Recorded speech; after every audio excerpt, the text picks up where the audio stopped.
hi friends mean कुழம்பு recipe பார்க்கலாமா first ஒரு கடாயில 1/2 டீஸ்பூன் வெந்தயம் 1/2 டீஸ்பூன் கடுகு சேர்த்து அதை நல்லா வதக்கி விட்டுக்கோங்க ஓரளவுக்கு நல்லா கடுகு நல்லா பொரிஞ்ச உடனே சின்ன வெங்காயம் பூண்டு சேர்த்து அதை நல்லா வதக்கி விட்டுக்கோங்க அதுக்கு அப்புறம் 2 பச்சை மிளகாய் சேர்த்து அதையும் நல்லா வதக்கிக்கோங்க அதுக்கு அப்புறம் கறிவேப்பிலை சேர்த்துக்கலாம் கறிவேப்பிலை சேர்த்த உடனே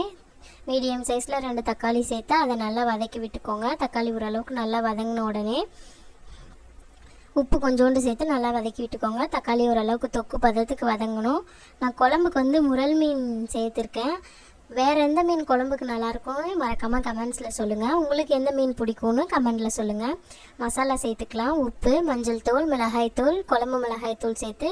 ஒரு ஸ்பூன் காஷ்மீரி சில்லி பவுடர் சேர்த்துக்கலாம் சேர்த்து மசாலாவோட பச்சை வாசனை போனதுக்கப்புறம் ஒரு டம்ளர் தண்ணி சேர்த்துக்கோங்க தண்ணி சேர்த்து நல்லா கொதிச்சதுக்கப்புறம் ஒரு 2 டம்ளர் அளவுக்கு புளி தண்ணி சேர்த்துக்கலாம் புளி தண்ணி சேர்த்து மூடி வச்சுருங்க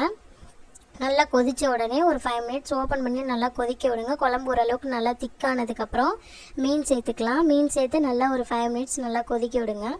கொதித்ததுக்கப்புறம் மல்லித்தலை போட்டு இறக்குனீங்கன்னா மீன் குழம்பு ரெடி உங்களுக்கு எந்த மீன் ஃபேவரட்னு மறக்காமல் கமெண்ட்ஸில் சொல்லுங்கள் வீடியோ பிடிச்சிருந்தா மறக்காமல் சப்ஸ்கிரைப் பண்ணிவிடுங்க தேங்க்ஸ் ஃபார் வாட்சிங்